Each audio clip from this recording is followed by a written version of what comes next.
Greetings and salutations. Welcome to Knife Chats with Tobias.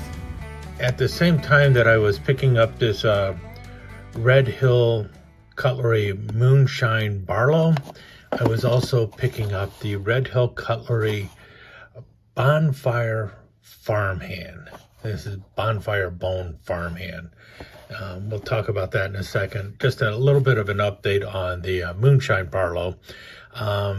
As you can tell, there's some oil stains on here now because, well, that's what happens when you try to oil white smooth bone. I did a video on that already. I knew that was going to happen because I had to try and fix the pivots on this thing. And I think I have gotten some good results from it.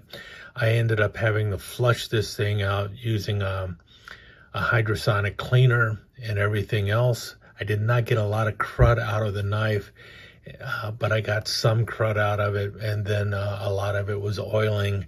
But mostly I think why the knife is getting a little bit easier to open and close is because it's like I'm giving my thumb and index finger this exercise program where I end up opening this knife about 50 times a day to get the joint to move a little bit better.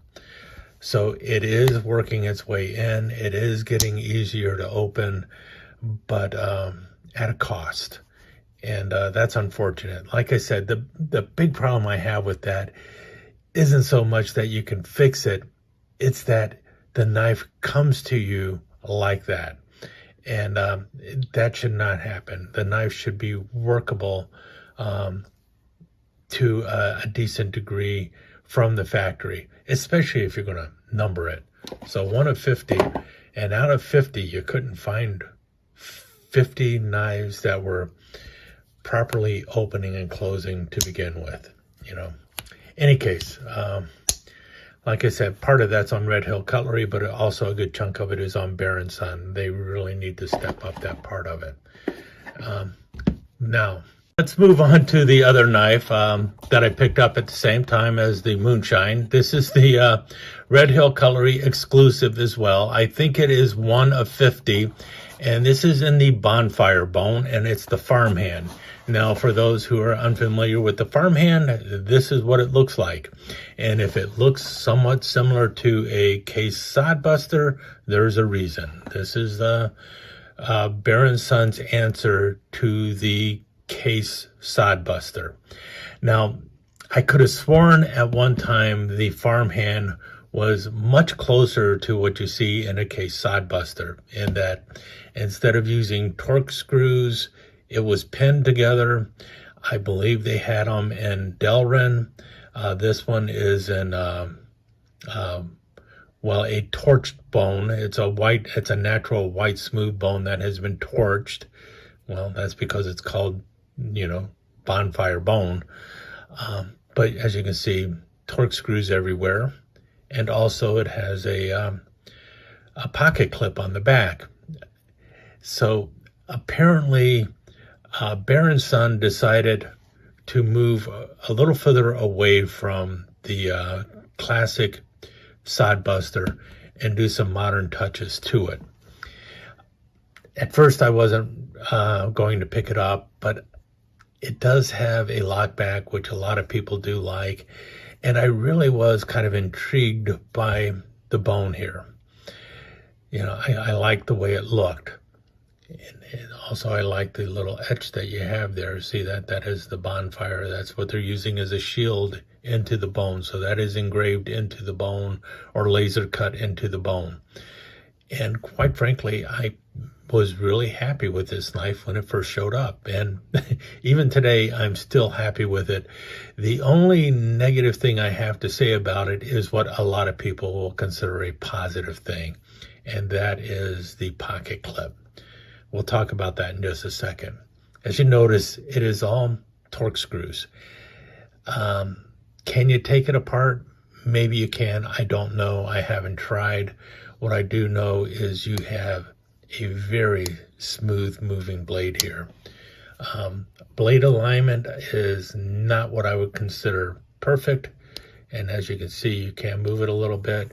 Maybe you can adjust that blade alignment by loosening or tightening the torque screw. I don't know. I'm not going to worry about it because, quite frankly, I'm pretty happy with that blade alignment. As you can tell, once again, it is just stainless steel liners. Is that a nick or is it goop? I think that is goop. But you have the stainless steel liners and a back spring that is stainless steel. Once again, they're referring to the blade steel as high carbon stainless steel, but I do know that quite a few Bear & Son knives also feature 1095 carbon steel, and I know you can get the Farmhand in 1095 carbon steel, just not in this Red Hill exclusive.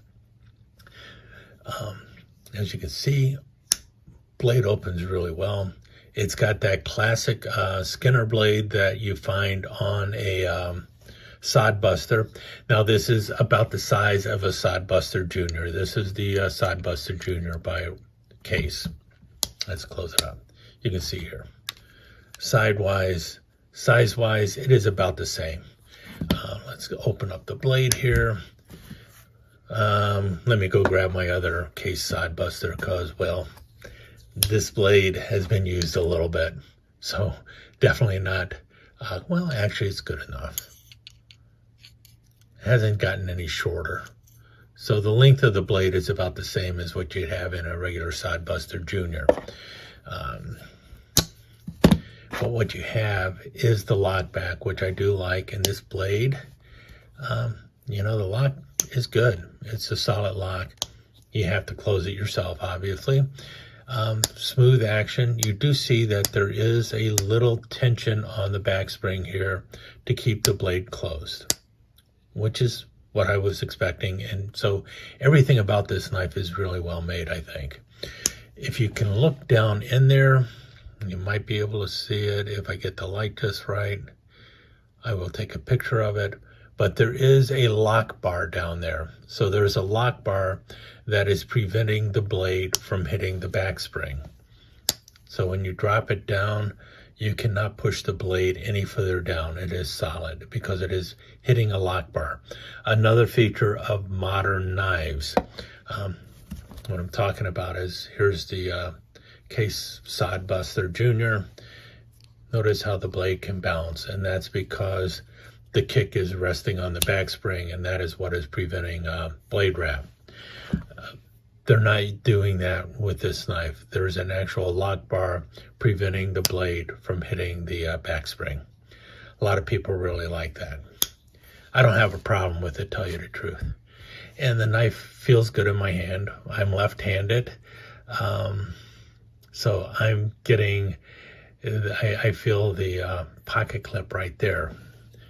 Right-handed, that pocket clip really doesn't really bother me at all either, even if I was holding this knife right-handed and squeezing tightly.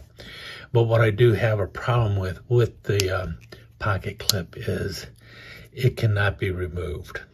And I actually have tried to remove it. I removed it, but because of the length of this screw, you would need to actually replace this screw in order to remove it, because this screw, I think, meets up with this screw over here. Maybe it doesn't, maybe it does, I don't know. In any case, if you remove it, you're going to have two holes there, and this screw is definitely at least keeping the bone cover here in contact with the liner. So you would have to at least get a shorter screw to hold that in place. It also cannot be flipped around. You know, you can't put it on the other side. So this is right hand only with this very short pocket clip. And the pocket clip is very short. It is using screws that are not recessed, which is a little bit problematic. I would have liked this knife a whole lot more without the pocket clip. But that is me. I know a lot of people are really going to like the knife because of the pocket clip. And actually, it's a pretty strong pocket clip. It does hold pretty well. I don't know if it's going to bend or not. Hopefully not. But that is really my only flaw with this knife. And compared to this knife, this one is light years above it in fit and finish, and also just the action. This action is as smooth as silk. There's no doubt about it. And I think the reason for this is because this knife is a modern traditional, or a modern slip joint, or a modern lockback, whatever way you want to call it.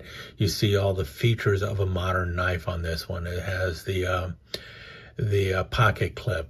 It has the stop bar down there inside, and also it seems to be benefiting from a CNC construction as opposed to the old-fashioned way of making a pocket knife. This one was made on older tooling and everything. This one is benefiting from all the modern tooling that is out there. And I think that is where Bear & Son is actually excelling. They are looking at new tooling. They're looking at new methods of building knives. And really what they're doing is they're turning out modern slip joints or modern lockbacks or whatever you want to call it as traditional patterns, but they're being built in a modern fashion. I suspect that some of this production, and I've heard it from other people too, that some of these parts are actually being produced overseas. I don't know if that is true or not, and then assembled here in the United States. To me, that's not that big of a deal, and I do not have any evidence to actually support what I have heard about that. I've even repeated it, which is probably the wrong thing to do, that Bear & Son is getting parts from offshore, whatever way you want to call it. Parts coming out of China, parts coming out of wherever, Is that a big deal? Well, maybe it is to some people, maybe it isn't, but have you read your Buck box lately? Buck, made in USA. Well, US made of US and import parts. Not to mention, if you look closely at a case box, made in the USA with domestic and imported materials. So any case, the thing is the knife is actually made in Jacksonville, Alabama. So that is made in the USA. Some of the parts may be coming from somewhere else. Maybe the screws are out of China. Who knows? I don't know. What I do know is it's a really well-made knife, but it is a modern style of Sodbuster. It's not your truly traditional Sodbuster, even a locking Sodbuster. And by that, I'll show you this one here. This is the Roper. Now, this one is obviously made in China, but this is truly more like a traditional knife in that, notice it is pinned. And there are no stop pins down there. And when you drop it, see that the kick is what's preventing the blade from hitting the bottom. And also these parts, they may have also been cut on a computer.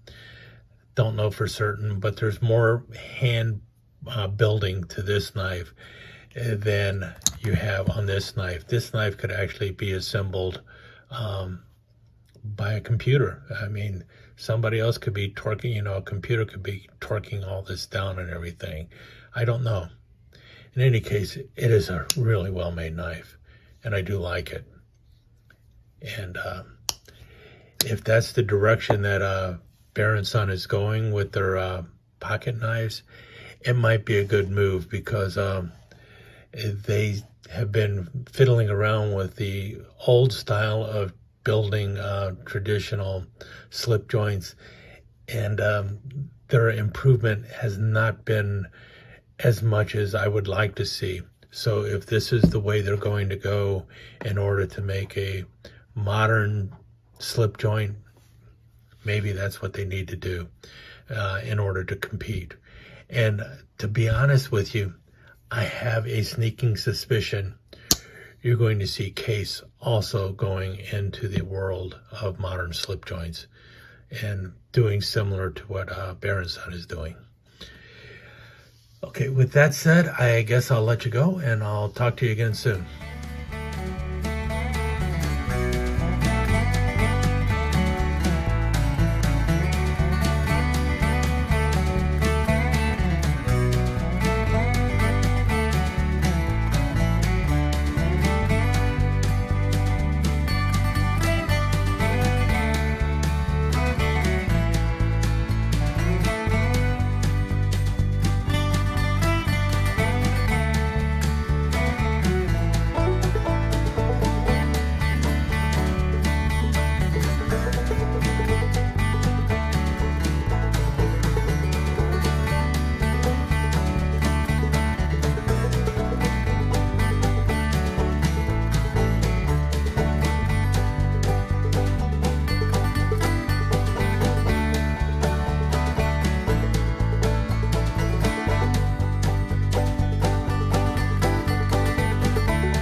Let me take just a second to thank you once again for dropping by and spending a few minutes here at Knife Chats with the Pious.